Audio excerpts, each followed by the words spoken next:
Morning comes softly over the Serengeti. The grass shines with dew, the air is cool, and somewhere in the distance, a herd of wildebeest starts to move. Here, every day can bring a quiet moment or a sudden burst of action. That is part of what makes this place so special. In this episode, we'll follow a huge cast of animals across the African savanna.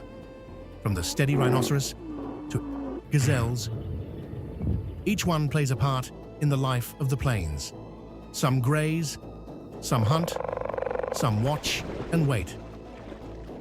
So, settle in and come walk the savanna with us. And if you're watching from home, say hello in the comments. We'd love to hear where you're joining us from.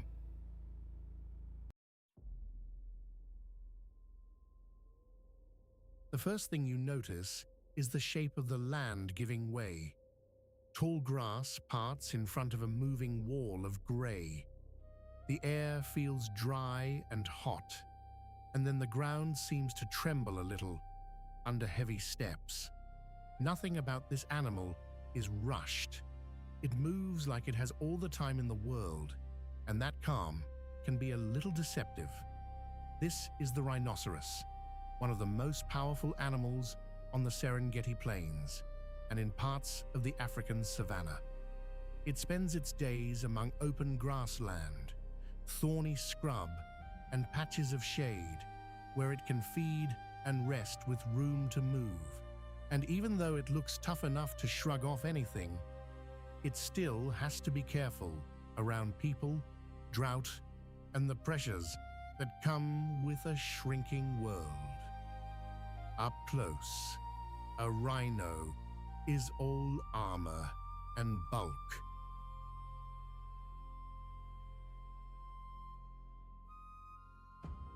Its body is barrel-shaped, with thick skin folded in heavy lines, almost like old leather. The skin is often grey, but it can look brownish after wallowing in mud and dust. That mud is not just for show. It helps cool the animal and keeps biting insects down. The head is huge, carried low, and the mouth is built for grazing, not grabbing. A rhino's ears are sharp and always turning, like little satellite dishes. Its eyes are smaller than you might expect, which is one reason it relies so much on hearing and smell. Of course, the horn draws your attention right away. Depending on the species, there may be one horn or two, and it is made of keratin, the same basic material found in hair and nails. It is not a weapon in the movie sense. It is more like a tool.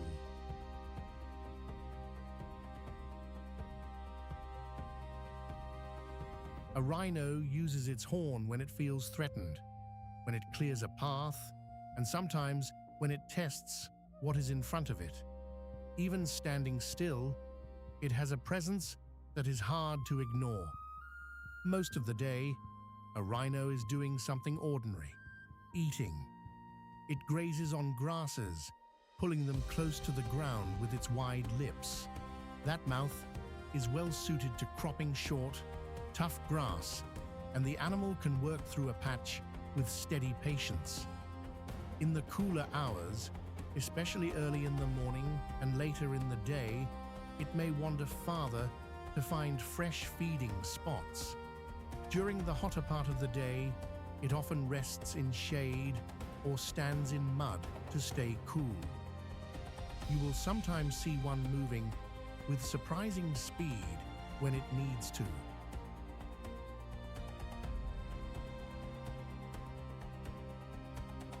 A rhino may look slow and heavy, but if it feels threatened, it can charge fast. That is one reason even large animals give it space. Elephants may pass nearby, buffalo may crowd a water source, and lions may watch from a distance, but a healthy adult rhino is not easy to push around. It usually chooses its own route and keeps to its own business. Rhinoceroses are mostly solitary animals. That means they spend a lot of time alone, unlike zebras or buffalo. that gather in larger groups. Adult rhinos usually come together only to mate, and mothers stay with their calves for a long time. A calf stays close to its mother, learning where to feed, where to drink, and how to read danger in the landscape. That bond is strong.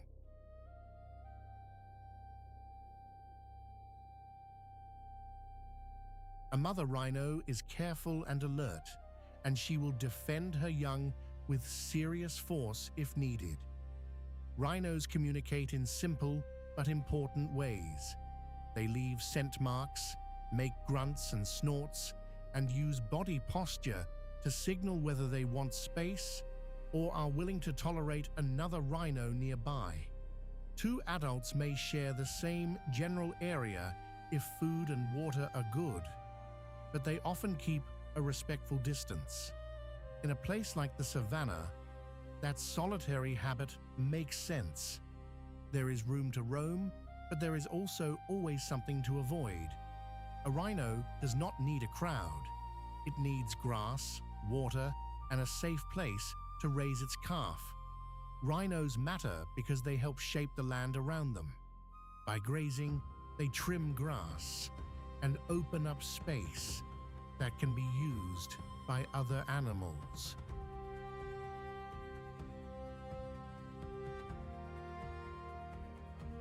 Their movement also helps create trails through thick vegetation. In that way, they are part of the everyday work of the Savannah. But rhinos have faced a hard road. Poaching for horn and loss of habitat have caused serious declines in many places.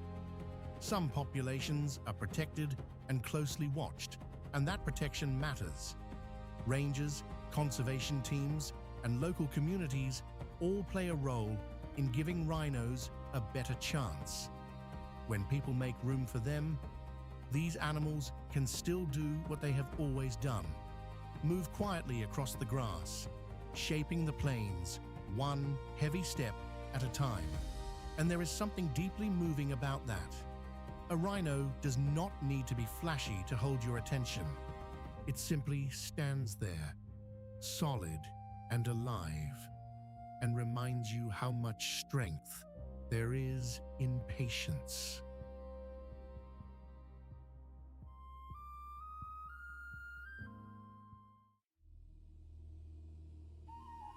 The grass goes quiet for a moment, and then there it is. A sudden burst of speed, all legs and dust and purpose. In the open country, you hear this bird before you really notice it. Its feet drum the ground, its wings catch the air, and the whole scene feels like it has been kicked awake. This is the ostrich, the largest bird on Earth, built for life on the African plains. It roams places like the Serengeti and the wide savannas where there is room to run. And on this land, shared by rhinos, lions, giraffes, and zebras, the ostrich has one very clear talent. It can cover ground faster than almost anything else on two legs. At first glance, an ostrich is hard to forget. The body is big and round, covered in soft feathers that look more like shaggy fur from a distance.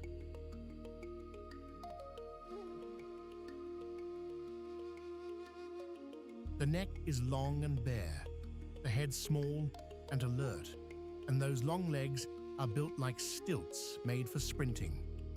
The males are striking in black and white, while females are usually a softer brown and grey, which helps them blend in with dry grass and dust.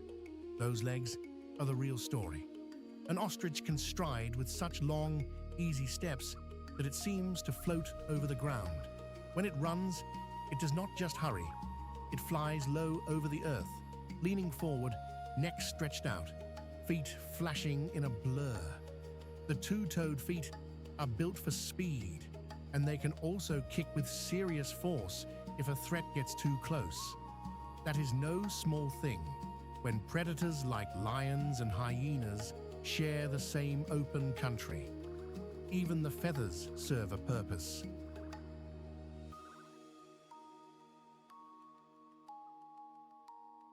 They do not lie flat, the way bird feathers do on a duck or a pigeon. They hang loose, helping the bird stay cooler under the hot African sun. On a windy day, an ostrich can look like a bundle of moving brush and silk, all shifting softly above the grass. Ostriches spend much of their time walking and foraging. They eat grasses, seeds, leaves, and whatever other plant bits they can find. They also swallow small stones, which help grind food inside their stomachs. In dry places, they may travel far between feeding spots and water, often moving in loose groups or alongside zebras and gazelles. That makes sense out here. More eyes mean better warning. They are not fussy eaters. They are survivors.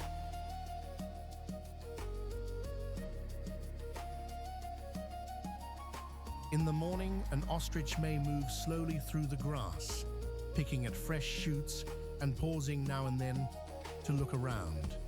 By midday, it often rests in the shade of a bush or just stands with the sun high overhead, using its pale body and loose feathers to handle the heat. And if danger shows up, the quiet bird becomes a blur of motion almost at once. Their eyesight is sharp, and that matters in open country. An ostrich can spot trouble from a long way off. That is one reason it often shares space with other animals that also want early warning. Zebras, gazelles, and even rhinos benefit from extra sets of eyes on the horizon. The ostrich is not a lookout by job title, but that is often the role it plays. Family life is busy and practical. Ostriches do not raise their young alone.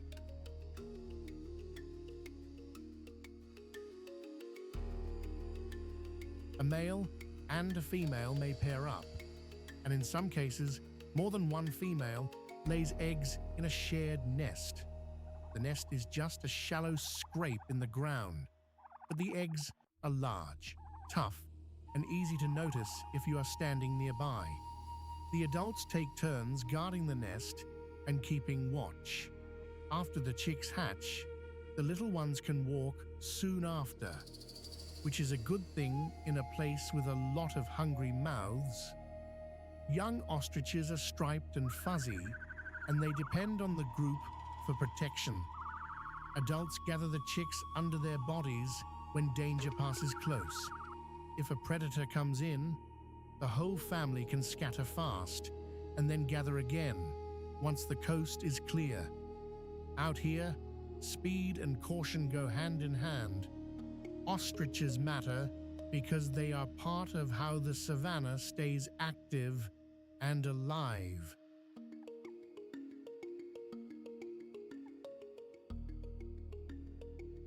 They spread seeds as they move, and they help tie together the lives of grazing animals and predators who follow them.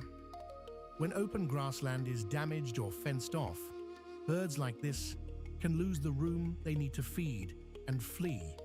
Hunting and habitat loss have also taken a toll in some places, but protected areas and careful wildlife management have helped ostriches hold on across much of their range. There is something steady about them. They do not ask for attention. They simply keep moving, watching, and surviving. And once you have seen an ostrich race across the plain, it is hard to forget the feeling of that long, wild stride under the African sky.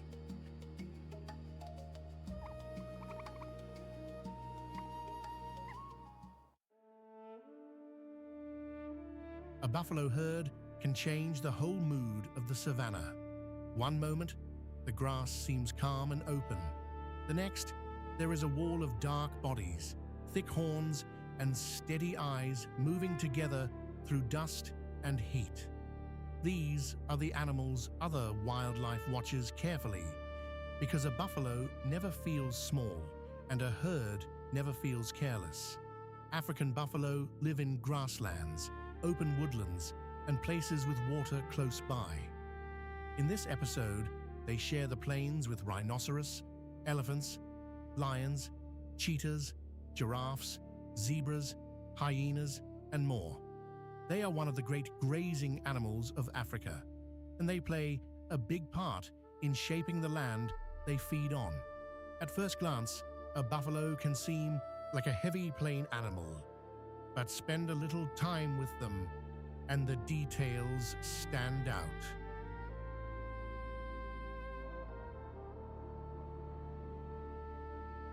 The coat is usually dark, with a worn, dusty look that fits the dry season and the mud-caked days after rain. Their build is sturdy and low to the ground, with a deep chest and strong shoulders. And then there are the horns. In adults, the horns sweep out and down, then curve in toward the head with a thick shield across the forehead. That bony boss gives the face a hard, armored look. It is not hard to see why lions think twice. Buffalo spend much of the day eating. They move slowly, but they are not lazy. They choose their grazing spots with care, cropping short grass and working through open country where they can see danger coming. When the sun gets high, they may rest in the shade or stand in muddy ground to cool off and keep biting insects away. Water matters a lot to them.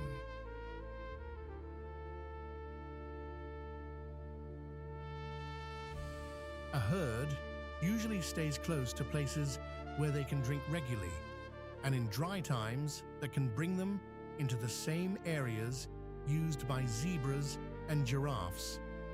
They also travel as a group, and that is where their strength really shows. Buffalo are social animals, and herd life gives them safety. Calves stay near the center when there is danger, while adults form a living shield around them. If a lion shows up, the herd may bunch together, face outward, and hold its ground. That can surprise people who think grazing animals only run. Buffalo can run fast when they need to, and they can be very dangerous when pushed too far. Their cooperation is simple, but it works. The family side of buffalo life is messy and real.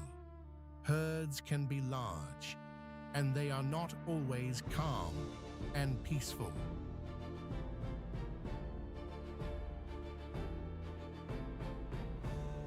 Older animals lead by experience more than by show. You may see cows and calves staying close, while young bulls drift on the edge or leave to join bachelor groups. The calls between buffalo are low and rough, like grunts and snorts. A herd does not need fancy signals. It only needs to know when to move, when to stop, and when to stand together. Buffalo matter because they help keep grassland healthy. As they graze, they trim plants and create changes in the land that affect many other animals. Their droppings feed insects and soil life. And because they gather in big groups, they also become part of the food chain for large hunters like lions. In many places, buffalo still face trouble from habitat loss and disease, and they need space to roam.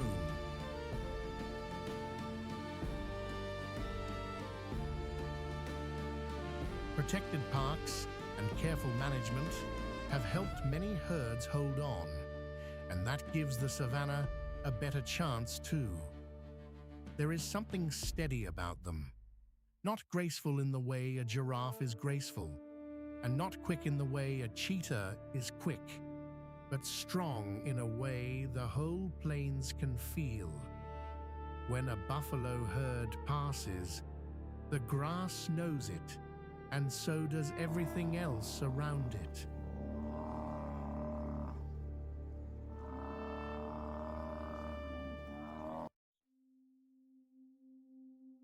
The sky goes quiet first, then the whole savannah starts to shift its mood.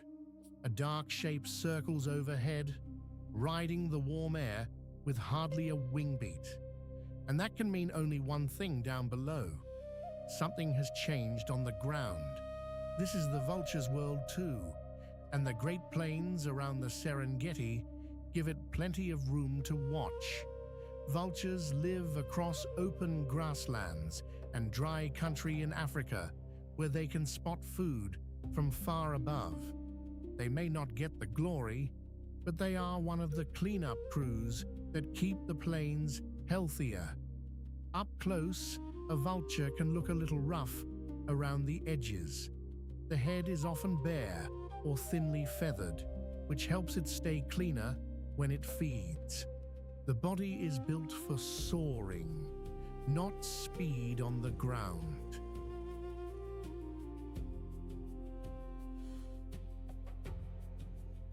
Long wings spread wide like a shallow cross, and the feathers often look dark from a distance, sometimes with pale patches when the light catches them just right. The neck is long and flexible, almost like a crane's, and that helps the bird reach down into a carcass. The beak is strong and hooked, made for tearing into tough skin and sinew.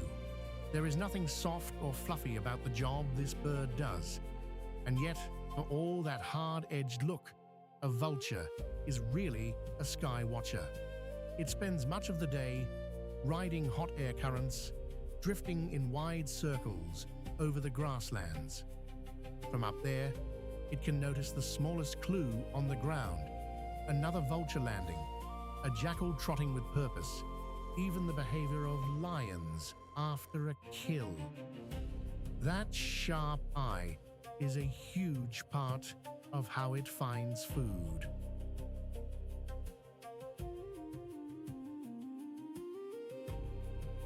Vultures do not usually hunt live animals. They wait for death to do its work, then move in quickly before the meal is gone. It may sound simple, but it takes patience, stamina, and a very good sense of timing. Vultures often feed in groups, and that can turn a quiet feeding site into a noisy scramble. One bird lands, then another, heads bob, wings flare. There is a lot of pushing and sidestepping, all with those awkward-looking necks darting in and out. On the ground, they are not graceful, but in the air, they are masters of efficiency. A vulture can glide for long stretches without seeming to work at all, saving energy while it searches for the next meal. In a place like the Savannah, where food can be scattered and unpredictable, that matters.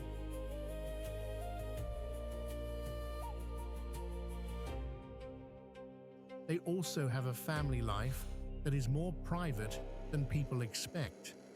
Many vultures pair up and stay with the same mate for years, often nesting in trees, cliffs, or quiet ledges where they are less likely to be disturbed. The chicks grow slowly and need a lot of care.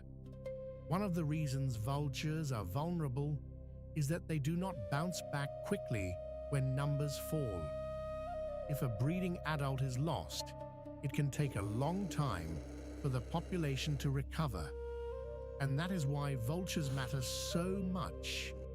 They help clear away carcasses before they spoil and attract more pests. That can limit the spread of disease and keep the plains a little cleaner for other animals and even for people nearby.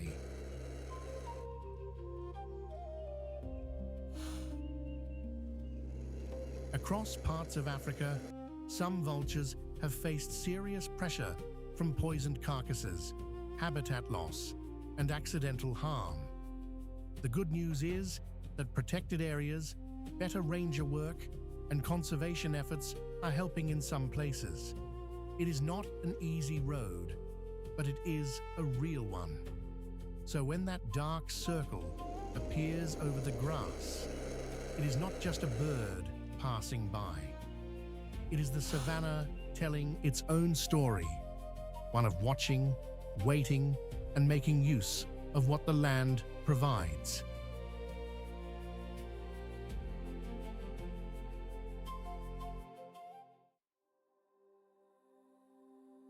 The Serengeti Plains stretch out in every direction, broad and open, with grass that can look soft as a green blanket after rain and dusty gold when the dry season settles in. In the cool hours of morning, mist can hang low over the ground, and the air feels fresh and still. By midday, the sun bakes the earth, and every sound seems to carry farther. You hear insects humming, birds calling, and the distant shuffle of hooves. This is the kind of place where a rhinoceros can move from patch to patch of grass, while elephants, lions, cheetahs, zebras, buffalo, gazelles, and even scavengers like hyenas and vultures all make their living here. It is wide country, but every animal still notices every other one.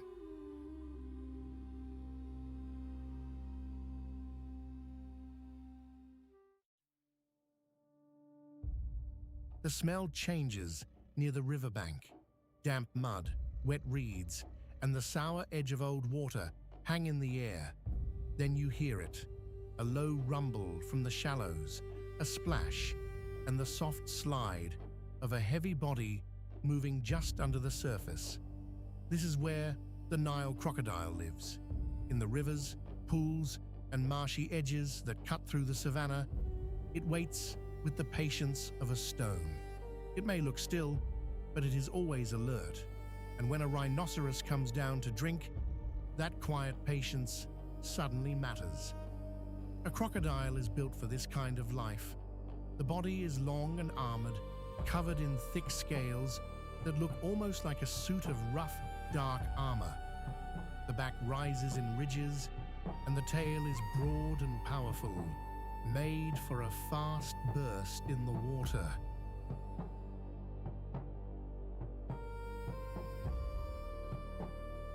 The head is heavy and flat, with eyes and nostrils set high so it can watch the world, while most of it stays hidden. Those yellowish eyes can seem almost ancient. The mouth is full of sharp teeth, but most of the time it stays closed and still.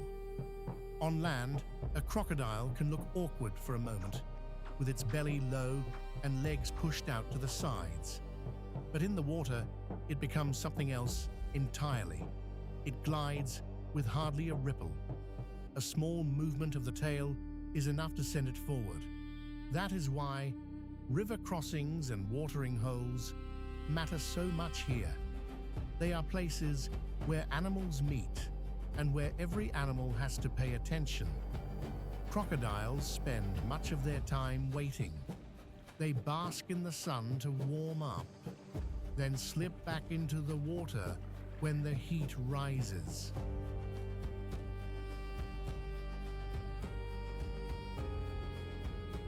They eat fish, birds, and any animal that comes too close and gives them a chance.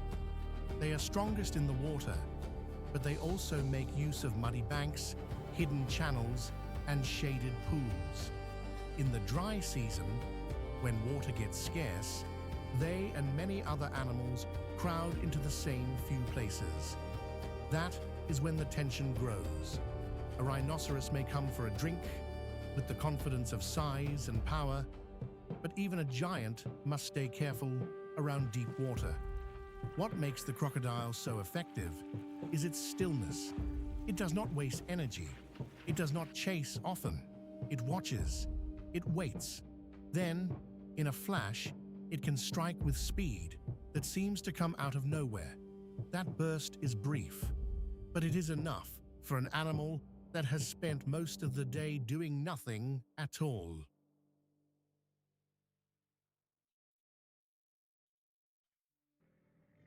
In that way, the crocodile fits the Savannah River life perfectly. The hot sun, the hard bank, the sudden splash, the long wait in between. Crocodiles also play an important role in these waters. They help keep fish and other prey populations in check, and they clean up by taking weak or dead animals when they can. That may sound harsh, but it helps the river stay healthy.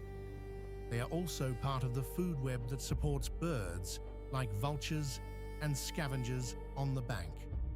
When crocodiles disappear, water systems lose one more old, strong guard.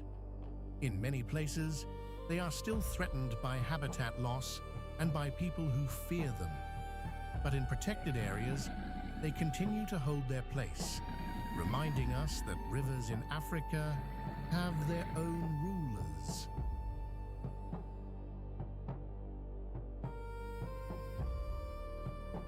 And so, when the rhino steps carefully toward the edge, the crocodile is already there in the silence, watching the same water. Two very different animals, one meeting point and one ancient river, making room for both.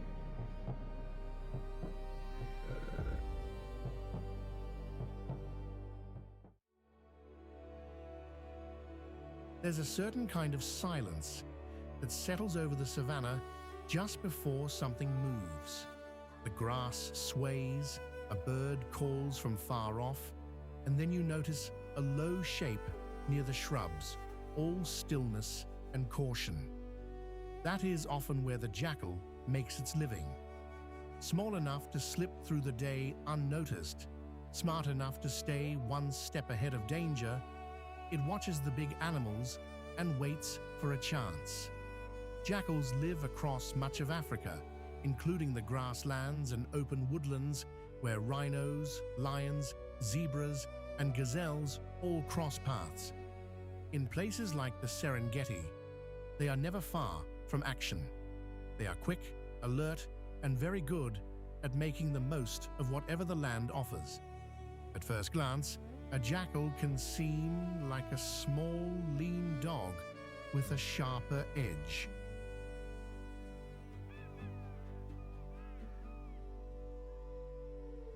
Its body is slim, its legs are built for quick movement, and its ears stand up like little antennae, always listening. The coat is usually a mix of gray, tan, and black, which helps it blend into dry grass and dusty ground. Some jackals have a rusty or golden look on the face and shoulders, especially in good light. That sandy coloring is not just pretty. It helps the animal disappear in plain sight. A jackal can stand motionless beside a clump of grass and seem to vanish. The tail is long and bushy, often tipped darker, and it helps balance those quick turns and sudden bursts of speed. The muzzle is narrow, the eyes bright and watchful. Everything about this animal suggests alertness. Jackals do not carry themselves like the biggest hunters on the plains.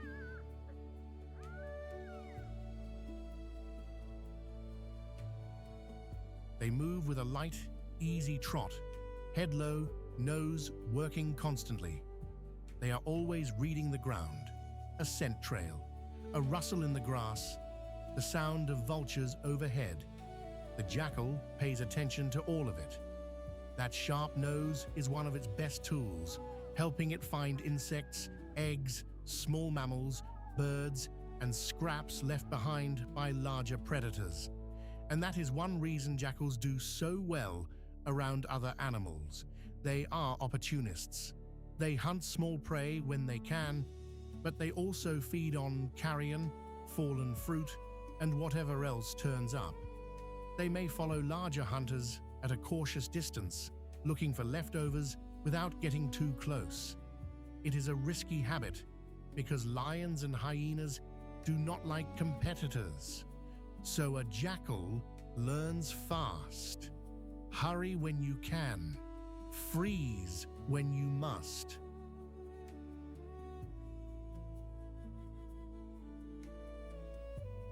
Leave quickly if the wrong animal lifts its head. Sometimes people think of jackals as sneaky, but careful is the better word. In a place full of giants, caution is a survival skill. They often hunt alone or in pairs, moving through the grass with tiny, precise steps. When they spot a grasshopper, a mouse, or a bird nest, they can pounce in a flash. Their speed is short and sharp, rather than long and powerful. They are not built for a chase across open country. They are built for quick decisions. Jackals also have a strong family side. A pair often stays together for a long time, and both parents may help raise the pups. The den is usually tucked away in a hidden place, like a burrow, rocky hollow, or thick cover.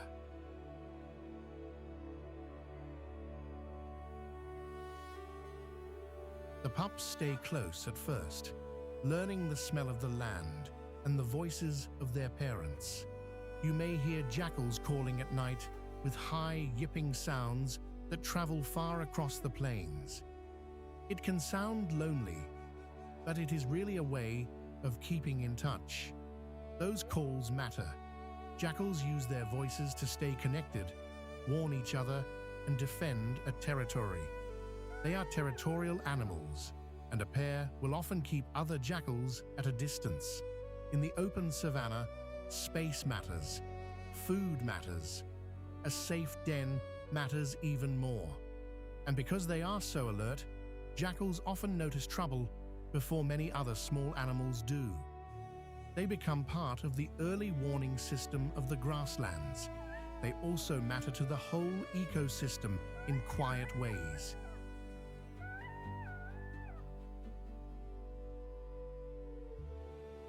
By eating rodents and insects, jackals help keep those populations in check. By cleaning up carcasses, they help recycle nutrients back into the land. Nothing they do is flashy, but a landscape needs animals like this. If jackals were gone, the small things they eat would have fewer checks on their numbers, and the scavenging work would fall more heavily on other species. On a place like the Serengeti, every role counts. Jackals have managed to hold on better than some larger African animals, partly because they are flexible and able to live in many places. Still, they face the same pressures that touch so much of the savanna: habitat loss, shrinking wild spaces, and conflict with people when they come near livestock.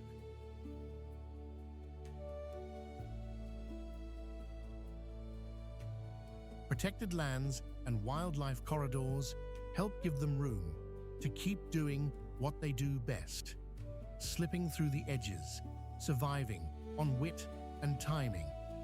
In the end, the jackal reminds us that the savanna belongs not only to the biggest animals, but also to the quick thinkers, the listeners, the ones who know how to make a living in the margins. And if you watch long enough, you may find that some of the smartest lives on the plains are also the quietest.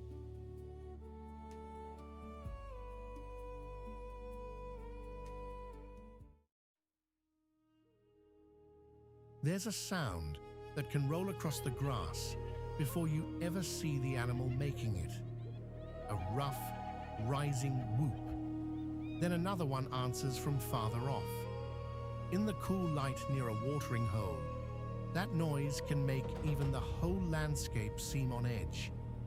It belongs to the hyena, one of the savanna's smartest scavengers and a hunter in its own right. Hyenas live across much of sub-Saharan Africa, including the Serengeti. They are built for hard country, where food can be hard to find and every meal must be earned. And while they are often misunderstood, their lives are full of skill, teamwork, and constant alertness. A hyena's first impression is usually the wrong one. People think of it as a lopsided, ugly animal, that just sneaks in after others are done.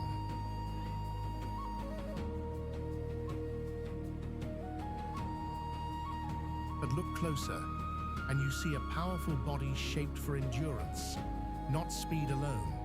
Its front shoulders sit high, giving the back line a sloping look. That stance is not a flaw.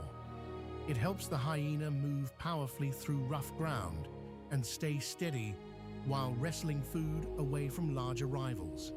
The coat is usually sandy gray or brown with dark spots or markings. The fur looks shaggy, almost messy, like it was brushed the wrong way by the wind. The head is broad, with strong jaws and a face that seems to be always thinking. Those jaws are famous for a reason. A spotted hyena can crush bones that many other animals leave behind. That lets it get every bit of value from a carcass, even when a meal has already been picked over. And then there is the sound. Hyenas do not only laugh.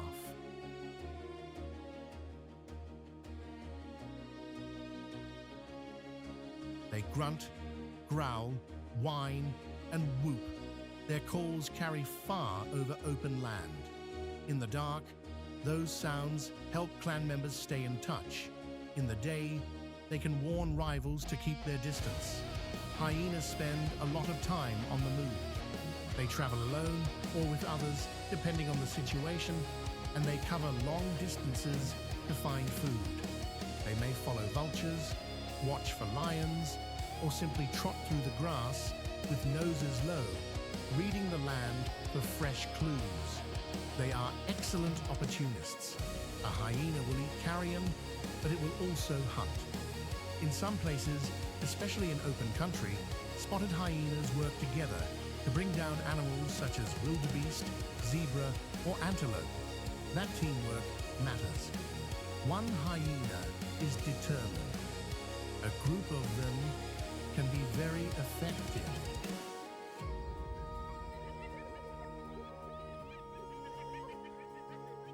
Their days are shaped by competition. They may be bold around a carcass, but they are never careless. Lions can drive them off. So can a large buffalo if it is angry enough, or an elephant if a clan gets too close. A hyena watches body language closely. It is always measuring risk. Every meal is a small strategy session. Every step says, is this worth it? Hyenas live in social groups called clans, and this is one of the most interesting things about them. Clan life is not casual. These animals know one another well. They recognize voices, remember ranks, and defend their place in the group. In spotted hyenas, females are larger and hold the higher positions. Mothers invest a lot of energy in their cubs, and those cubs are born with their eyes open, ready to start learning early.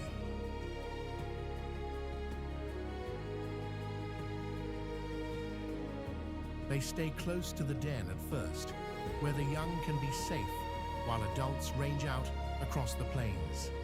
Communication is constant. A hyena's call can mean many things. It can gather allies, warn others, or signal excitement around food. Cubs learn by watching the older animals and by testing their own place in the clan.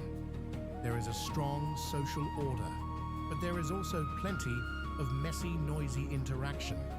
If you have ever watched a family argument at a holiday table, you have a rough idea of the energy. Hyenas matter more than many people realize. They clean up carcasses, which helps limit the spread of disease. They also hunt enough to help keep grazing animals from becoming too crowded in one place. In that way, they are part of the Savannah's cleanup crew and its pressure team.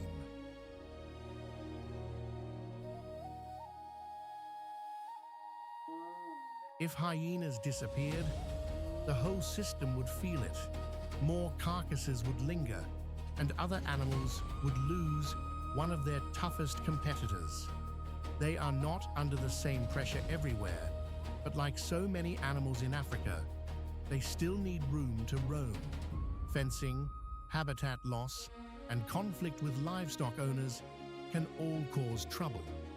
The good news is that protected lands like the Serengeti still give hyenas a fighting chance. When you hear that eerie whoop carry over the grass, you are hearing more than a laugh. You are hearing a family keeping track of itself in a hard, beautiful place.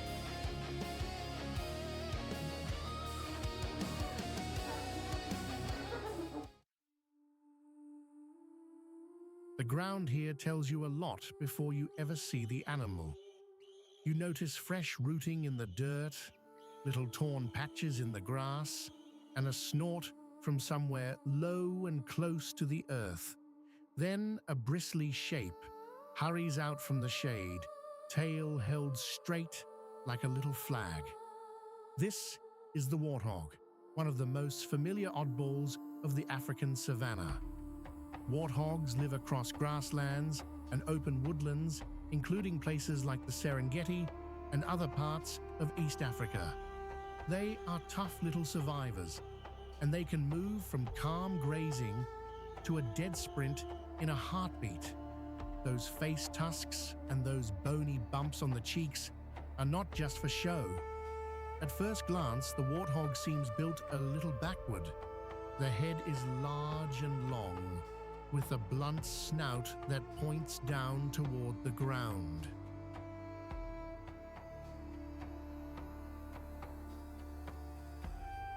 That snout is made for digging and sniffing, and it works all day like a small shovel and a good nose rolled into one.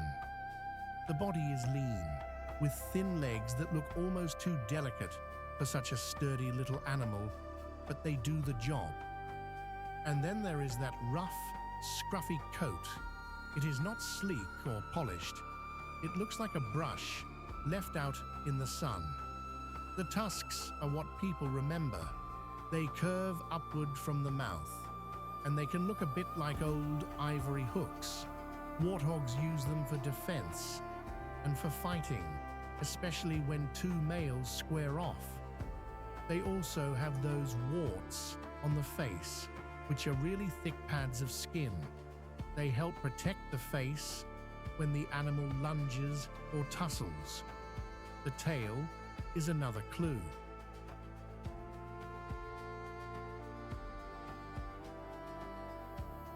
When a warthog runs, that tail sticks straight up, almost like a little antenna waving above the grass. It is a funny sight, and once you know it, you can spot a fleeing warthog long before you see the rest of it. Most of the day, a warthog is busy doing simple things that keep it alive. It grazes on grass, but it also roots around for bulbs, roots, and fallen fruit when it can find them. It spends a lot of time with its nose down, moving in short bursts, then stopping to listen. Warthogs are not graceful runners, but they are quick when they need to be. They often dash for a burrow if danger comes near, and they may back into that shelter so the tusks face outward. That is a smart little trick. If a predator comes close, the warthog can turn a burrow into a tiny fortress.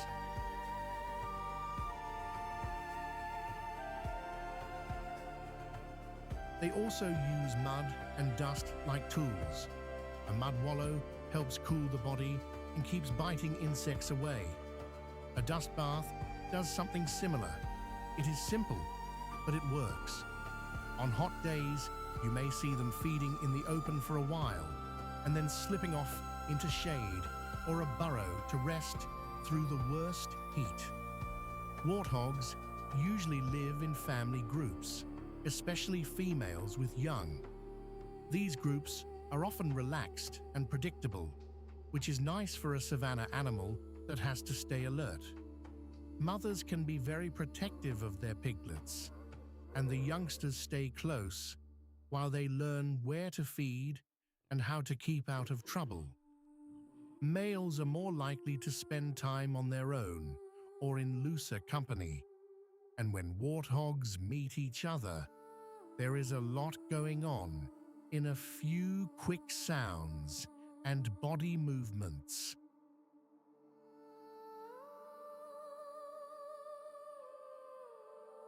A grunt, a snort, a raised tail, a sudden turn of the head. They may not look chatty to us, but they are always reading the room. Their young are especially vulnerable. A piglet has to learn fast because lions, hyenas, leopards, and even wild dogs will take a chance if one is left behind. That is why warthog mothers stay alert and why those burrows matter so much. A simple hole in the ground can mean the difference between life and death. Warthogs matter because they are part of the everyday engine of the savannah. They help turn over soil when they root, which can affect how seeds and plants spread. They are also an important prey animal for larger hunters. If warthogs were gone, that would change food for predators and alter the way the land is used.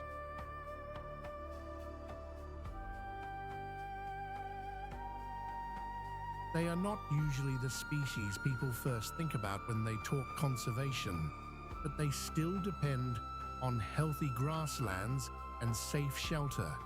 In places where habitat is protected, they keep doing what they have done for a long time: grazing, rooting, dodging danger, and making a living in a tough place. There is something charming about a creature that looks so awkward and survives so well. The warthog may not be polished or elegant, but it knows exactly how to make this rough country work. At dusk, the savannah cools, and the warthog slips back into the grass, tail up, tusks ready, perfectly at home.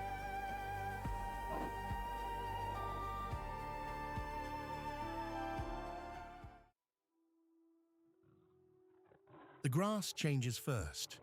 One patch is still and sunlit, while another seems to tremble for no clear reason. Then you notice the reason moving low to the ground, all power and patience, with the whole savannah seeming to hold its breath. This is the cheetah, a hunter of open country, at home on the Serengeti Plains and in other grassy parts of East Africa. It is built for speed, and more than that, for getting a meal before bigger, stronger animals can steal it away. The cheetah is the fastest land animal, but speed alone is only part of the story. From a distance, a cheetah can look almost fragile. Up close, every line in its body says something different. The frame is slim and light, with long legs and a deep chest.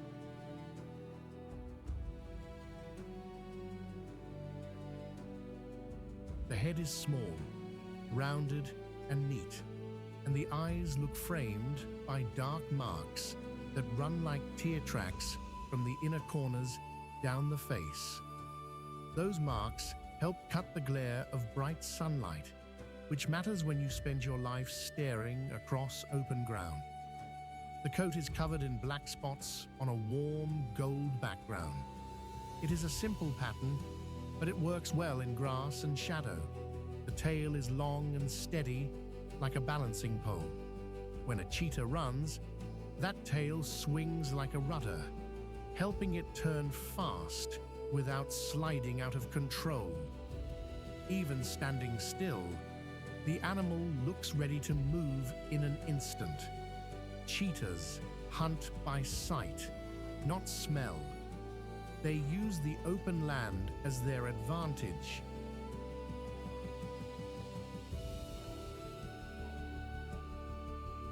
In the cool parts of the day, often early in the morning or later in the afternoon, they walk quietly and scan for gazelles or young antelope. Once they choose a target, they creep closer and closer, freezing when the prey looks up. Then comes the burst. It is short, fierce, and all business. The cheetah does not chase forever. It cannot. Its body is made for a quick, explosive run, not a long race. That means hunting has to be smart. A cheetah picks a weaker, smaller, or more isolated animal if it can. It uses cover when there is any. A dip in the grass, a mound of earth, even a few scattered bushes can help hide its approach. When the chase begins, the cheetah leans into turns with its claws, acting more like running spikes than the fixed claws of many other cats.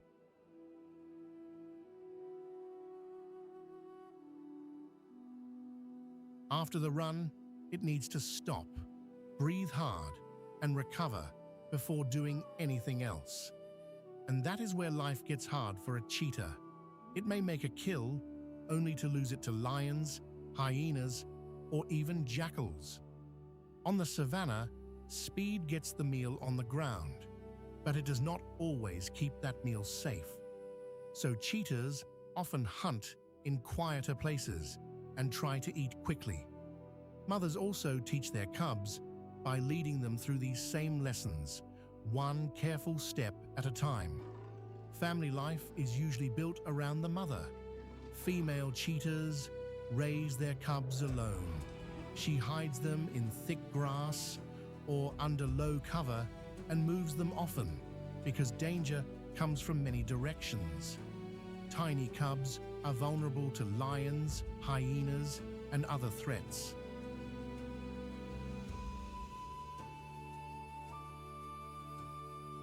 As they grow, the mother brings them along on hunts and lets them watch, practice, fail, and try again. It takes time for a young cheetah to learn how to move like smoke across the grass. Male cheetahs often live differently. Brothers sometimes stay together in small coalitions, which can help them hold territory and face rivals. They may travel side by side, resting in the shade, and then rising together when the heat eases. Even so, cheetahs are not animals that fill the landscape with noise. They are not loud most of the time. They rely on posture, scent, and close contact, with soft chirps and purrs used between mothers and cubs or among close companions. Cheetahs matter because they help keep herbivore numbers in check, especially among smaller, fast-moving grazers like gazelles.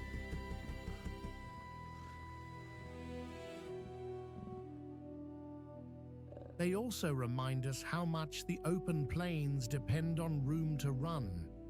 When grasslands are broken up by fences, roads, farms, and too much human pressure, cheetahs lose the space they need. They can also struggle when stronger predators crowd them out. Conservation work has helped in many places, but cheetahs still face a tough future. Protecting open habitat gives them a fairer chance. There is something almost quiet about the cheetah, even when it is doing one of the most dramatic things on Earth. Maybe that is why people remember it so easily. It carries speed with grace, and in the open light of the savannah, that is its own kind of magic.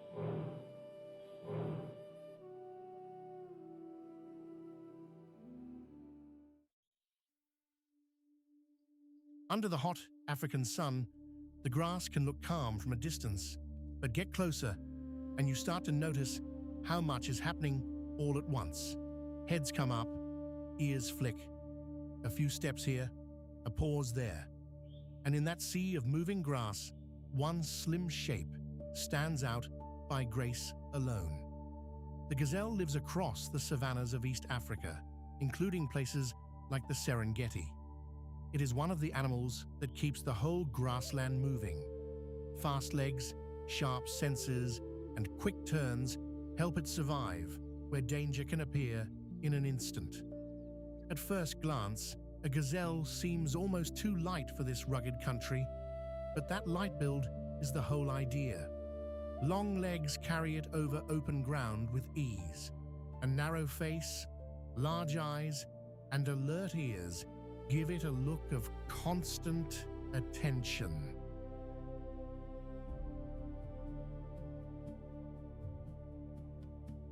Even when it seemed relaxed, it is listening, watching, and ready. Many gazelles have a sandy coat that blends in with dry grass. Some also show darker markings along the sides or a bold stripe on the face. The shape is elegant, almost springy, as if the animal were made to launch into motion at any moment. When a gazelle runs, the movement is different from the heavy charge of a buffalo or the lumbering stride of a rhino. It feels almost effortless, like the animal is skipping over the ground instead of crossing it. And then there are those horns. In many gazelles, both males and females may have them, though the males usually have the more impressive set. They are slim and curved, not built for digging or smashing through brush, but for defense and display.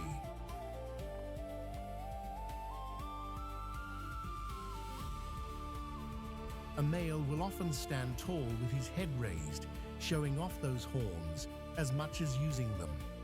Most of the day, a gazelle is busy eating. It grazes on fresh grass and also nibbles on leaves when it can find them. Like many savanna animals, it does best when there is room to move and plenty of open sightlines. That open country is important. A gazelle survives by spotting trouble early. Lions, cheetahs, wild dogs, hyenas, jackals, and even a sudden burst of panic from another animal can all send it bounding away in a flash. When danger shows up, the gazelle does not rely on strength. It relies on timing. It may freeze for a moment, then spring away in quick bouncing leaps. Those sharp turns can make it harder for a predator to lock on.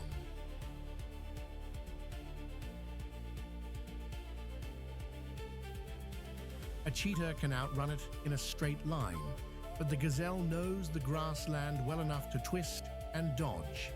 It is a gamble every time, and the outcome is never certain. Gazelles often gather in loose groups, which gives them more eyes and ears scanning the land. That helps a great deal in open country. One animal might notice a lion crouching in the grass. Another might catch the shape of a jackal shifting near the edge of the herd. When one gazelle bolts, the others usually react fast. In the savannah, panic can spread like a match strike. Family life is careful work here. Females often leave the group for a while when it is time to give birth, then hide the young in grass or low cover. A newborn has to be still and quiet at first. That is the safest choice.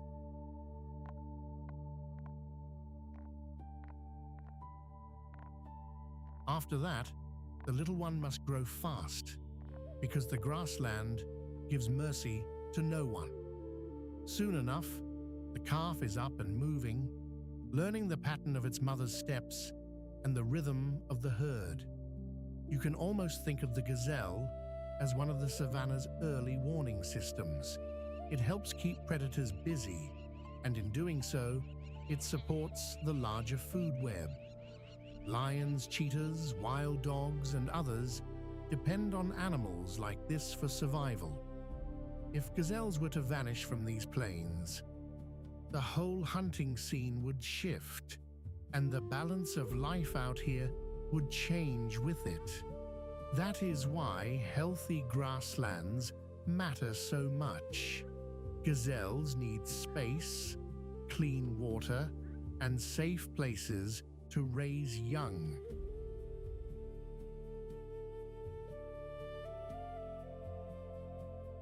Protected parks and good wildlife management give them a fighting chance, especially where human settlement and farming keep spreading. When rangers and local communities work together, open country can still stay open. There is something moving about watching such a small, light animal hold its own in a place full of teeth and claws. The gazelle does not need to be the biggest creature on the plains to matter. It just needs room, speed, and one more breath before the next leap.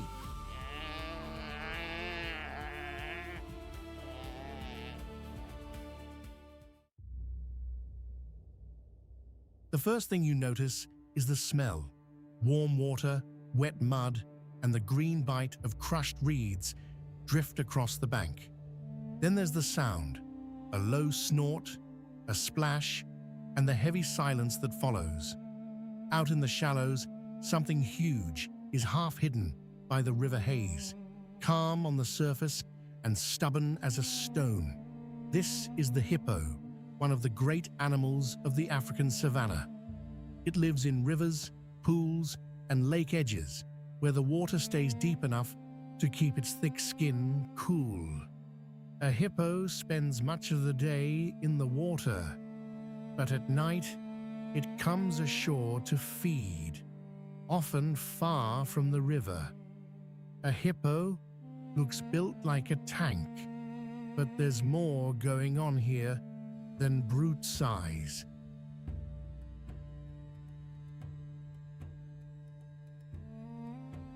Its body is barrel-shaped, with a broad mouth, tiny ears, and eyes set high on the head, so it can watch the world while most of it stays underwater.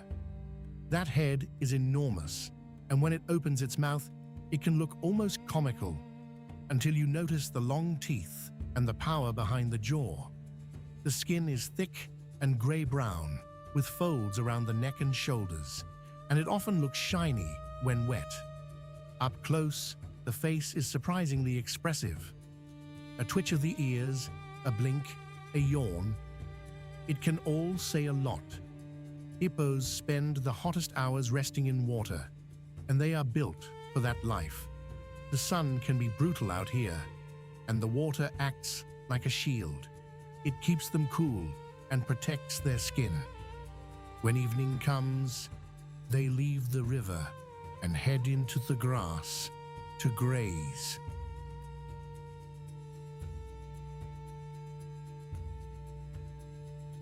They feed mostly on short grasses, cropping them with those wide lips and strong teeth. They don't chew plants like a cow does. They grab and tear, then move on. A hippo can cover a surprising distance overnight, following familiar paths from water to feeding ground and back again. Those trails can be worn deep into the earth, like old footpaths in a farm field. Even though they seem slow, hippos are not harmless. On land, they can move fast when they need to. And in the water, they are quick, powerful, and very territorial. If another hippo drifts too close, there can be loud yawns, jaw claps, and sudden charging. The water may look peaceful from a distance, but a hippo colony is always keeping track of space, rank, and trespassers.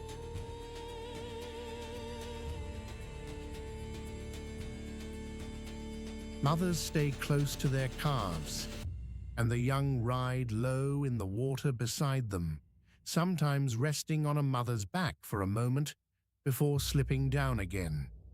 Hippos also play a quiet but important role in these rivers and pools.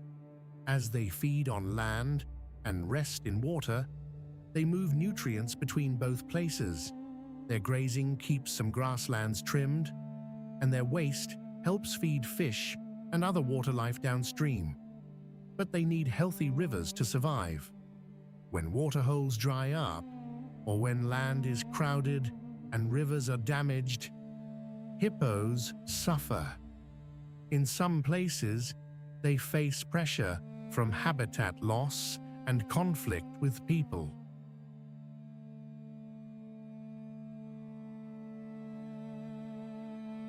Protected areas and careful water management matter a lot here.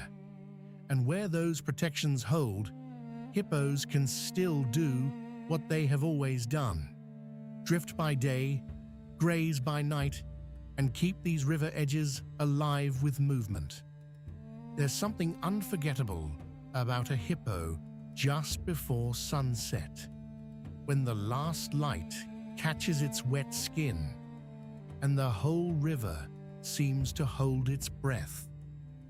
It may spend much of life half hidden, but it leaves a big mark on the savannah all the same.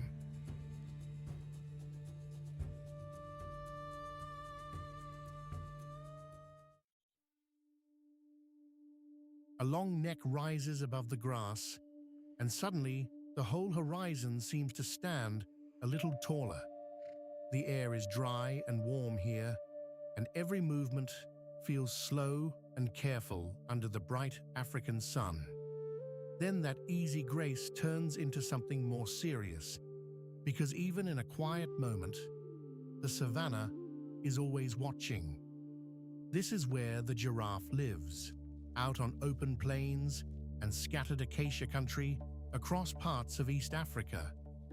It is the tallest land animal on Earth, built for reaching food that most other grazers can't touch. And when a rhino wanders through the same country, the giraffe is one of the many neighbors that shares its world. Up close, a giraffe is all long lines and soft power. Those legs look thin for such a giant body, but they carry a huge frame with surprising ease.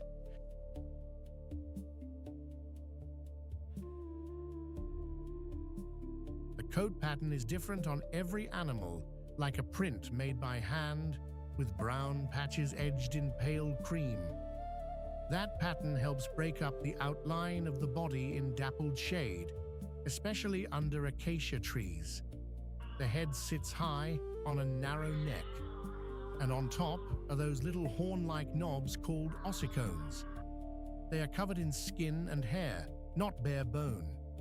The eyes are large and dark, giving the animal a calm, watchful look. That neck does the real work. It is not just for show.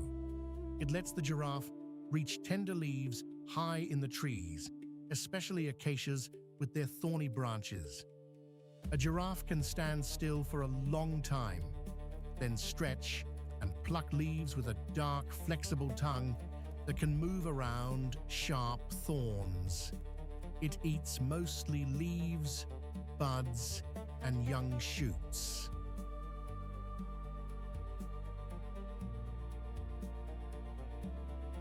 You may see it walking with a gentle rocking motion, moving both legs on one side together in a smooth, awkward-looking stride that somehow works perfectly for its size. Even when it seems relaxed, it stays alert. Lions notice giraffes. So do hyenas when a young one is vulnerable. Giraffes are not truly solitary, but they do not live in tight, fixed families the way some animals do. They wander in loose groups that change from day to day. Mothers care for their calves, and those calves stay close when they are young. A female will often leave her baby in a safe spot for a while and return after feeding, trusting the calf to stay quiet and hidden. That may sound risky, but it helps the mother keep her strength while the little one grows fast.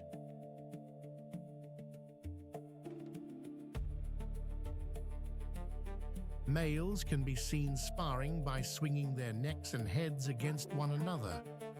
It looks almost like slow-motion boxing. Those contests help decide who gets to breed. Giraffes also help shape the landscape around them. By eating high leaves, they open up parts of the canopy and keep some trees trimmed. Their movements spread seeds too, and their presence tells you something about the health of the bush. Where giraffes can feed and move safely, the land is usually still in good shape. In some places, they have lost ground because of habitat loss and pressure from people.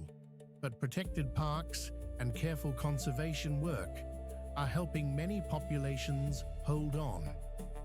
There is something peaceful about watching a giraffe feed while the rest of the savannah stays busy below.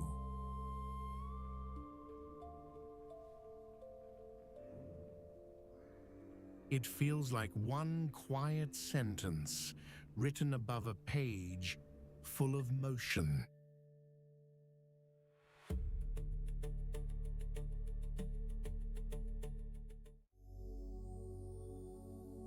In the early light, the grass seems to move before the animals do. A breeze slides across the plain, and then a striped shape steps out, quiet as a shadow.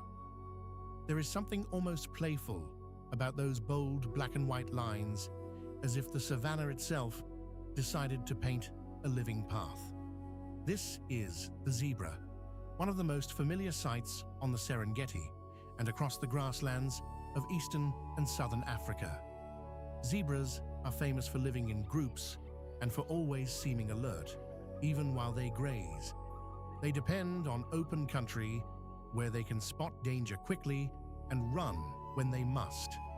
Up close, a zebra is built for life in the open. Its coat is not just handsome, it is also a strong calling card. No two stripe patterns are exactly alike, and each animal wears its own version.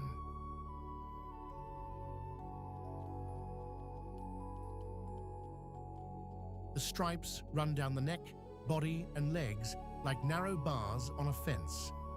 The mane stands upright along the back of the neck, short and bristly, and the tail ends in a dark tuft. Those ears are large and always working, turning toward every sound in the grass. A zebra's body is sturdy and compact, with long legs made for speed and endurance. It is a horse relative, but there is nothing plain about it. The black and white pattern makes it stand out to us, yet out on the plains, it blends surprisingly well with moving grass, shifting light, and the confusion of a whole herd. When a group runs together, those stripes can make it harder for a predator to pick out one animal at a glance. That may not look graceful to us, but it works. Zebras spend most of their day grazing.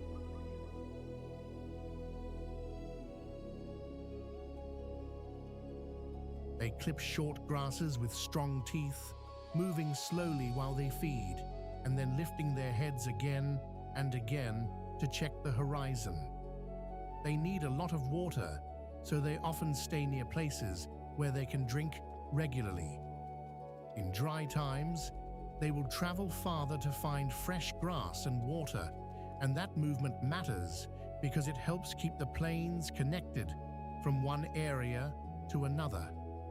They are not picky eaters in the way some animals are, but they do best where there is plenty of grass. That is why you often see them in open country rather than deep brush. They prefer to live with space around them. Space means sight lines, and sight lines mean survival. If danger appears, zebras do not waste time.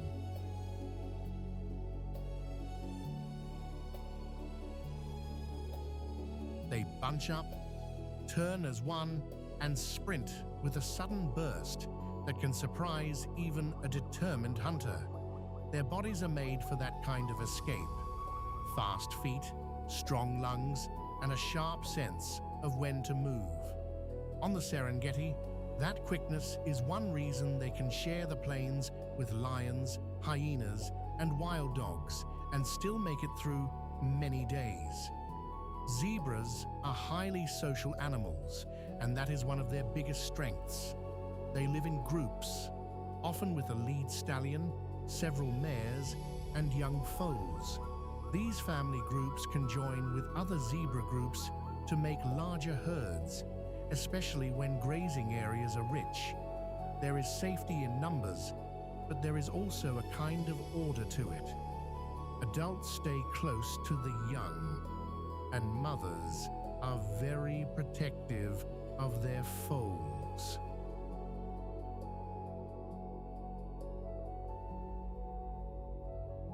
Foals can stand and run soon after birth, which is essential in a place where a baby cannot afford to be helpless for long. Zebras talk to one another with ear positions, snorts, barks, and a range of calls that carry across the grass. A head held high, a twitch of the ears, a sudden shift in the herd. These small signs tell others what to do next. They also groom one another, especially around the neck and shoulders, using their teeth to reach itchy spots. It is a small thing, but it helps keep bonds strong. And those bonds matter when lions crouch in the grass or when a dry season stretches on, and every animal in the area feels the pressure. Zebras also play an important part in the larger life of the savannah.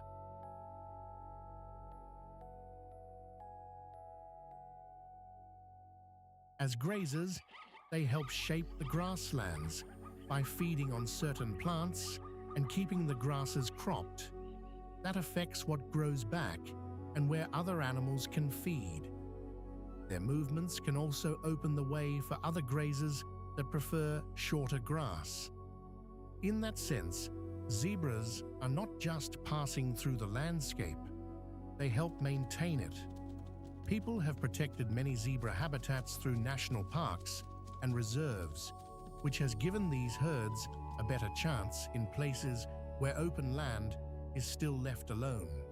But they still face pressure from growing farms, fences, and dry spells that can make water harder to find.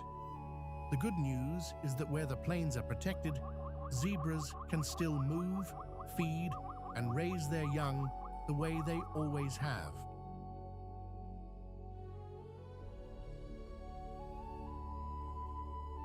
There is something steadying about watching a zebra herd at work. They graze, glance up, and move on, carried by old habits that fit the grassland so well. In a place full of danger, they bring a kind of calm strength.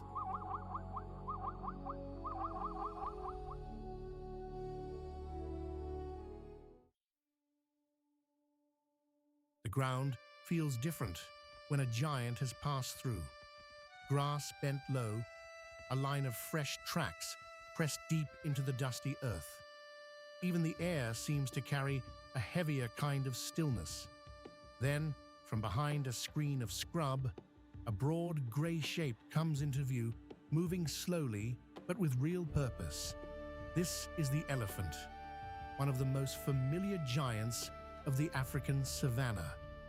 It lives across places like the Serengeti, where open plains, scattered trees, and seasonal waterholes give it room to roam. And despite that calm, lumbering look, an elephant can cover a huge stretch of country as it searches for food and water. An elephant is built like no other animal out here.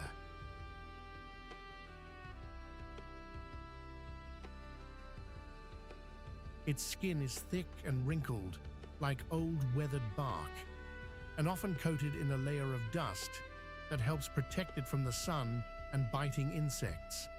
Those ears are huge, almost like fans, and they help release heat. When they flap, they also signal mood.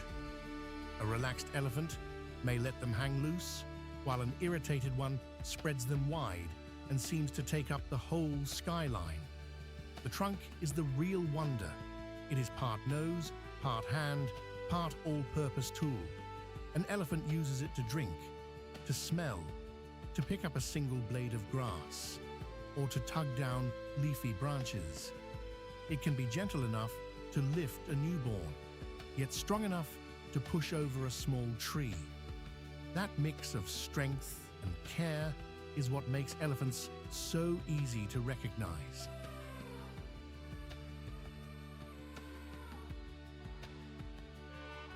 They seem built for power, but they also move through the world with a surprising amount of touch and feeling.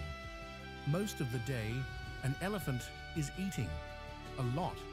It reaches for grasses, leaves, bark, and fruit, depending on what the season has to offer.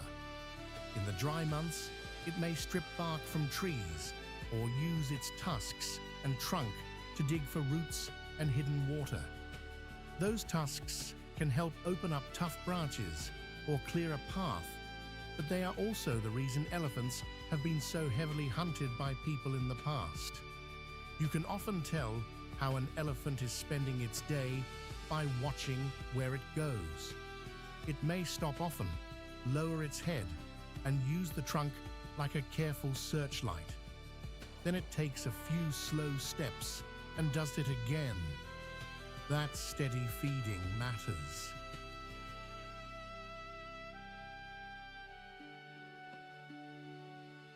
Elephants need a lot of food, and they spend much of their time turning the savannah into a place of small changes. They break branches, knock down dead wood, and open patches of ground that other animals later use. And here is the part that makes elephants so important. They change the land just by living in it. When they knock over a tree, it may sound rough and destructive, but in many places, that opens space for grass to grow. When they dig for water, other animals may find it too. Birds gather at the puddle. Antelope come in later. Even smaller creatures benefit from the paths elephants make. They are one of the savannah's great shapers. Elephants also live in close family groups. The herd is usually led by an older female, often called the matriarch.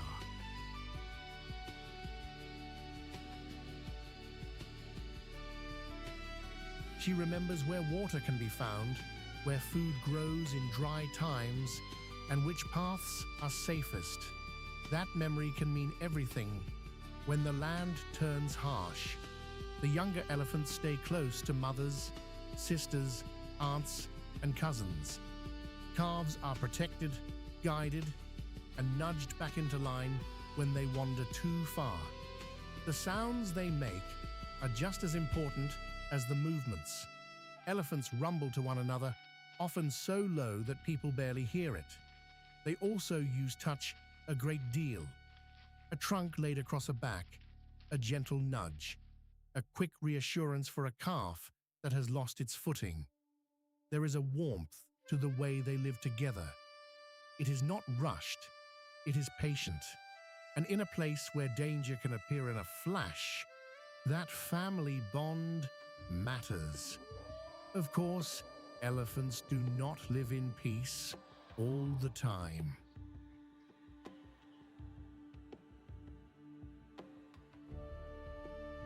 Lions may watch calves, hyenas may linger near a carcass, and when water is scarce, tension can rise quickly around the same muddy pool. But full-grown elephants have very few enemies. Their real threats come from people, not predators. Habitat loss, conflict with farms, and poaching have all taken a toll. The good news is that protected parks, ranger patrols, and community conservation efforts have helped some elephant populations hold on. So when you watch an elephant move across the Serengeti, it is not just one animal on the march. It is memory, family, and land, all walking together. And somehow, even in the heat and dust, an elephant leaves the feeling that the savannah still has room for wonder.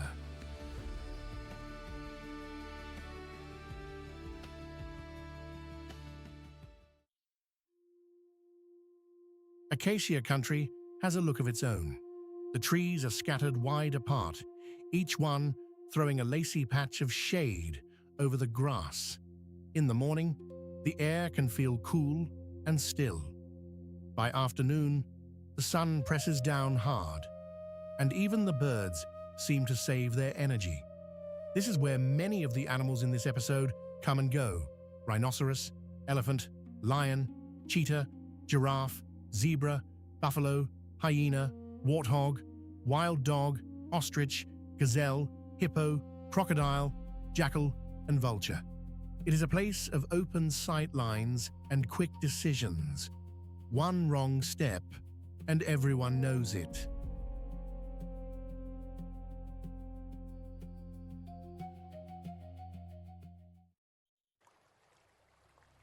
By midday, the waterhole can feel like the center of the whole savannah. The ground around it is trampled hard and dark, slick with mud, where hooves and feet keep coming back. Flies hum over the shallows. Birds call from the low branches nearby.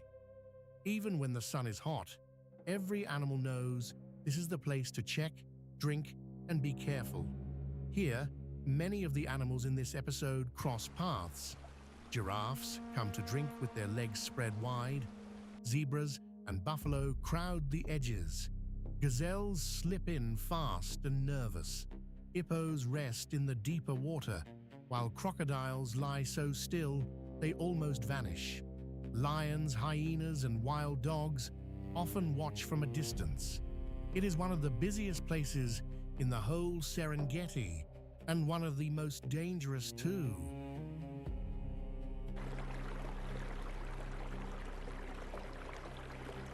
For a rhino, a waterhole is not just a drink stop. It is a place to cool off, roll in mud, and keep an eye on everything around it.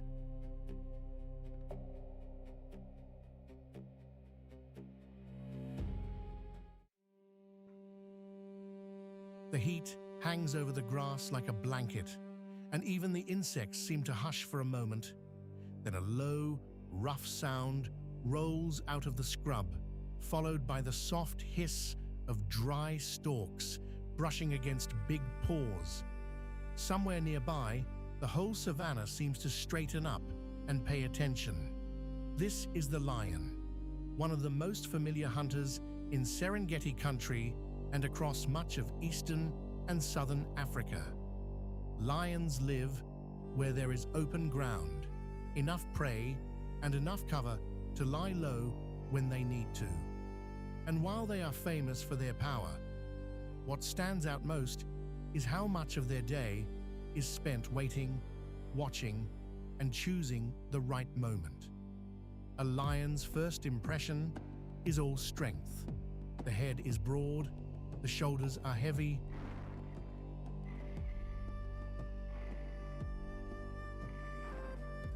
The body is built like a machine, made for short bursts, not long chases.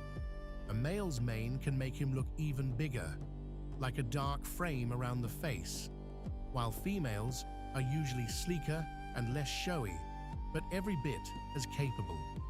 Their coat blends with dry grass and dust so well that at a glance, they almost disappear. That sandy gold color is perfect for the savannah.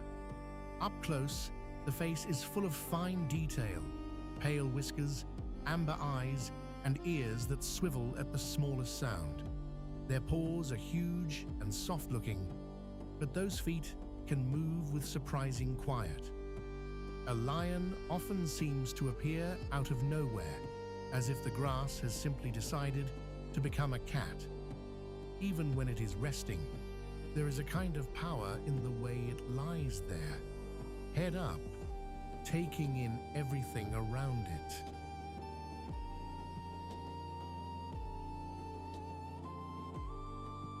Lions spend a good deal of time saving energy. That may sound lazy, but it is smart. A hunt takes work, and it can fail. So lions rest in shade during the hottest part of the day, then become more active as the light softens. They hunt mostly in the cooler hours of dawn and dusk, when many prey animals are moving around and the air is easier to breathe. In open country like the Serengeti, they often use grass, folds in the ground, or scattered shrubs to hide their approach. They do not usually run far. Instead, they creep closer and then rush in with a short burst of speed. Their menu includes animals such as zebra, buffalo, gazelle, and sometimes young giraffe or other vulnerable prey. But a hunt is not guaranteed. That is one reason lions are patient.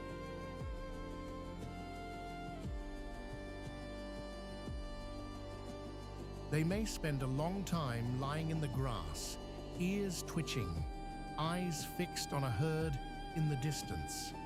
They also take advantage of opportunities when animals are distracted, separated, or weakened. If a storm has passed and the ground is muddy, or if prey is gathered tightly at a waterhole, lions may try to use the crowd and confusion to their advantage. Even when they are hunting, lions are social in a way that many big cats are not. They live in groups called prides, usually made up of related females. They're young, and a small number of males that help defend the territory. The pride is really a family with a hard life. Females do most of the hunting, and they also do most of the work of raising cubs. Cubs are born hidden and helpless at first, and the adults keep a close eye on them.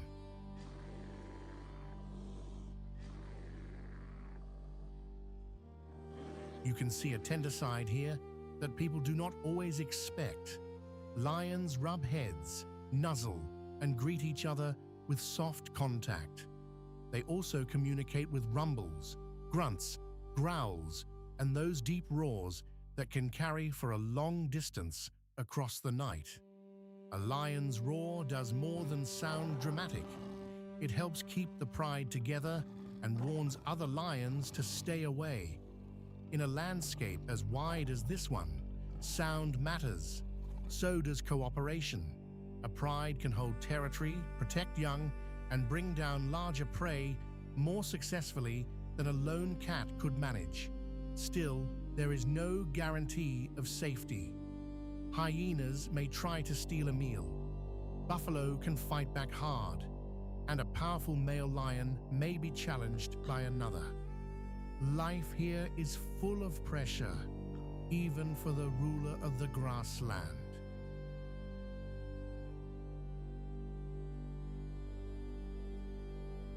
Lions matter because they help keep prey animals moving and healthy. They often take the weak, old, or sick, which can help keep herds from becoming too crowded in one place. That has effects all through the landscape. Their presence also shapes the behavior of other animals, from wary zebras to the scavengers that follow after a kill. But lions face real trouble from habitat loss, fewer wild prey animals, and conflict with people when livestock are at risk. The good news is that protected parks, wildlife corridors, and local conservation work can make a real difference. Where people give lions room, they can still do what they have done for a very long time. There is something unforgettable about hearing a lion at dusk and knowing the day is not over yet.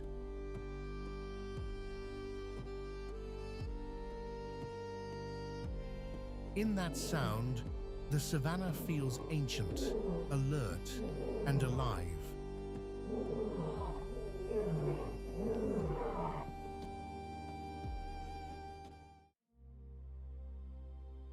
A strange kind of silence can settle over the grass when danger is near. The birds go quiet, the breeze still moves, but every animal seems to know to keep one eye open. Then, out from the heat-hazed savannah, a lean shape slips through the grass like a thought. That is the African wild dog. These hunters live across parts of eastern and southern Africa, including the plains and open woodland of the Serengeti country. They are built for teamwork speed, and endurance. One of the best things about them is the way they move together, as if they all share the same plan before a chase even begins. At first glance, wild dogs can surprise people. They do not have the heavy bulk of a lion or the rough strength of a hyena.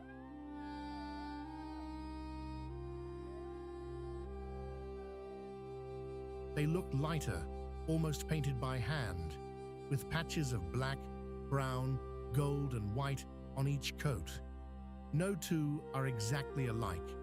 Their big rounded ears catch sound and help release heat in the African sun. Those ears also give them a look that is both sharp and a little comic until you see them run.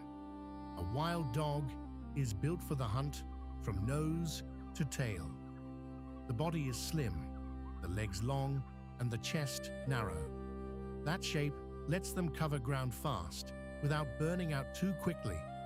Their tails are especially easy to spot. Each one has a white tip, like a little flag, waving at the back of the pack. When they are trotting together through open country, those tails help keep the group in sight. It is a small thing, but in a fast chase across grass and dust, small things matter.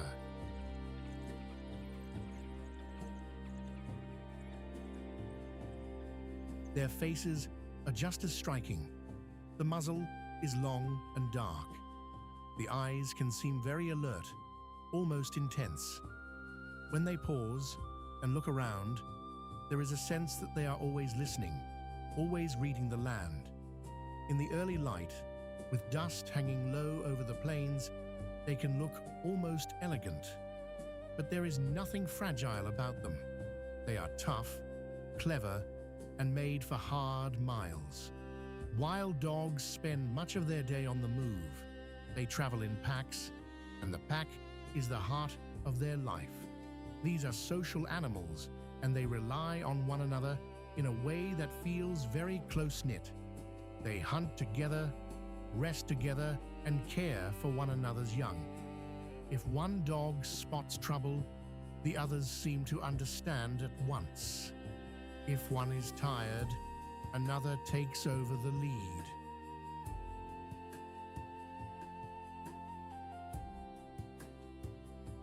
That teamwork is one of the reasons they can be so successful. When they hunt, they usually target medium-sized animals, such as impala, gazelles, and young antelope. They do not hide and leap from cover the way a cat might. Instead, they use stamina. They fan out, chase, and keep pressure on their prey until it can no longer keep up. It is a hard way to make a living, and it takes practice, coordination, and a lot of trust. They can also be bold enough to challenge larger scavengers around a fresh kill, and that often brings them into close contact with hyenas and vultures. Their communication is full of short sounds, body posture, and quick movement. A pack may greet one another with excited yips and playful jumps. Those sounds help keep everyone connected.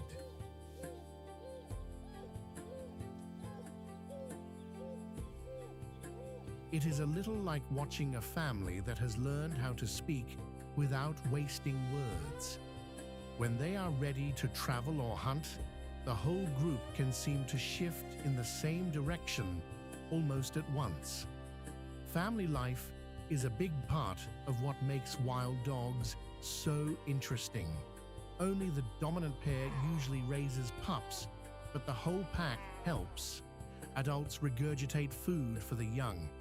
That may sound rough, but for the pups, it means survival. The older dogs guard the den, bring food, and keep watch, while the little ones grow strong enough to follow. Pups stay close at first, tumbling and wrestling in the dirt, then later learning the lessons of the hunt by watching the adults. In a pack, every member matters. This kind of social life is one reason wild dogs need room.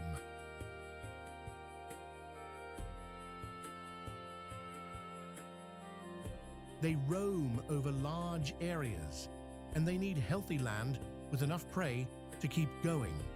They are also one of Africa's most threatened carnivores, facing trouble from habitat loss, snares, disease, and conflict with people. That is the hard truth. But there is hope too. Protected parks, safer land between reserves, and the work of rangers and researchers are helping some packs hold on. Every healthy pack is a small victory for the savannah. And when you watch them disappear into the grass, you understand why. They are not the loudest animals out there. They do not always make the biggest entrance, but they bring energy, cooperation, and a kind of wild intelligence that keeps the plains alive.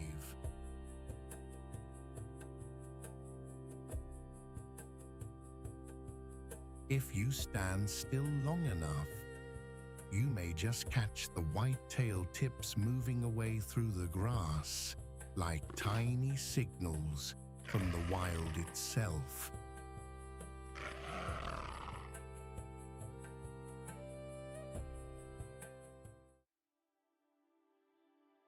The air goes still before trouble starts.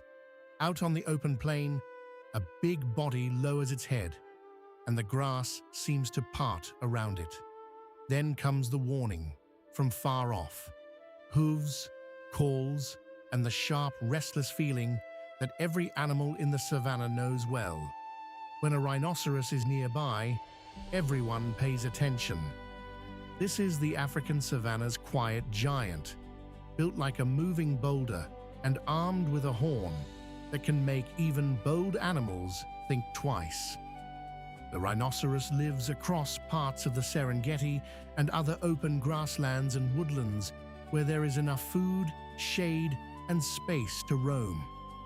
It is one of the most threatened large animals in Africa, and that alone makes every sighting matter. Up close, a rhino does not look graceful. It looks solid, heavy, almost prehistoric.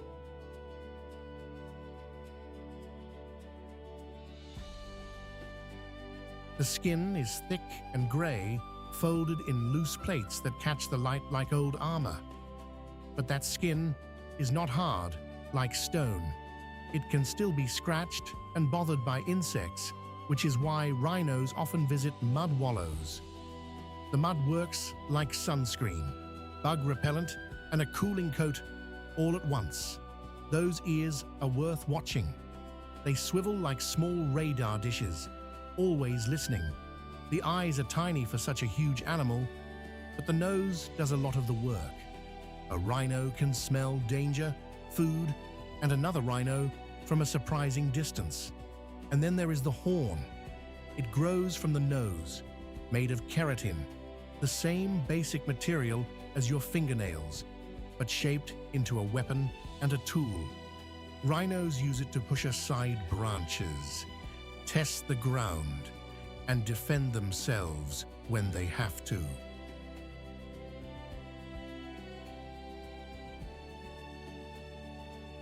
It is not a decoration. It is a survival tool. Despite their size, rhinos are not fast for long stretches, but they can surprise you with a sudden burst of speed. Most of the time, they move with that steady, rolling walk that seems almost calm. They crop grass with their wide lips if they are a grass-eating rhino, or browse on leaves and twigs if they are one of the leaf eaters. Either way, they spend a lot of time feeding, because a body this large needs a lot of fuel.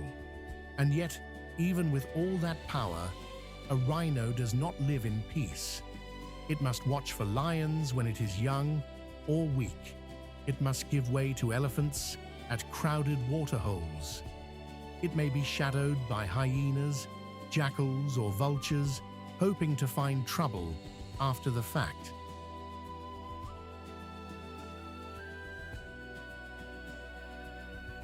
Most healthy adult rhinos are hard to bring down, but the young, the old, and the injured are another story. In the savannah, nothing wastes energy on a fair fight if an easier meal might appear. One of the most interesting things about rhinos is how alone they often seem. They are not highly social in the way elephants are. Many spend much of their time by themselves, coming together mainly to mate or when a mother is raising a calf. A mother rhino is deeply protective. Her calf stays close, following her like a shadow, learning where to feed, where to drink, and where to stand when danger comes near. She will place herself between the youngster and a threat without hesitation. Communication happens in small, practical ways. Scent marks, snorts, grunts, body posture.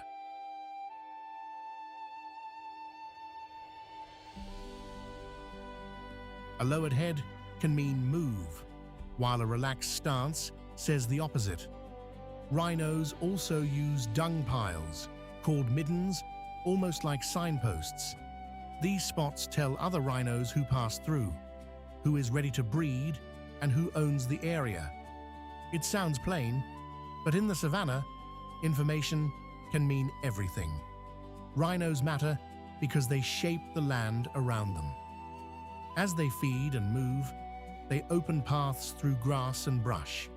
Their wallows become little gathering places for birds, insects, and smaller animals that come to use the mud and moisture.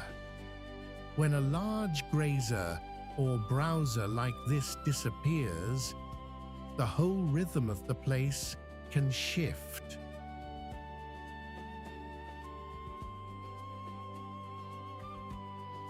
The good news is that protected parks, skilled rangers, and strong anti-poaching work have helped some rhino populations hold on and even recover in places.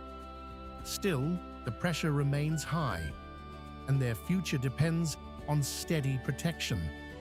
There is something deeply moving about standing in the same country as a rhino. It feels like meeting a survivor from another time, one that still belongs fully to today.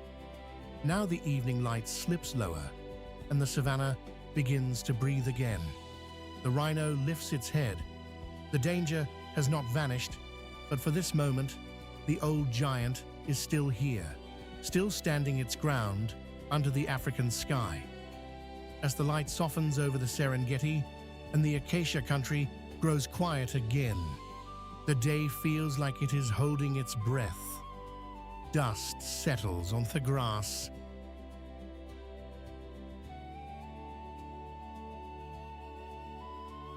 Birds tuck themselves into the branches. Somewhere out in the plain, a rhinoceros stands like a dark hill against the evening glow, and the rest of the animals keep their distance, each one reading the land in its own way. We have walked through open plains, thorny savanna, and the waterholes that hold everyone together. We have watched elephant, lion, cheetah, giraffe, zebra, buffalo, hyena, warthog, wild dog, ostrich, gazelle, hippo, crocodile, jackal, and vulture all share the same country, each one shaped by the same sun and the same need to eat, drink, and survive. The rhinoceros sits at the heart of that story, steady and old, reminding us that even the biggest animals depend on space, safety, and patience. Places like this do not stay wild by accident.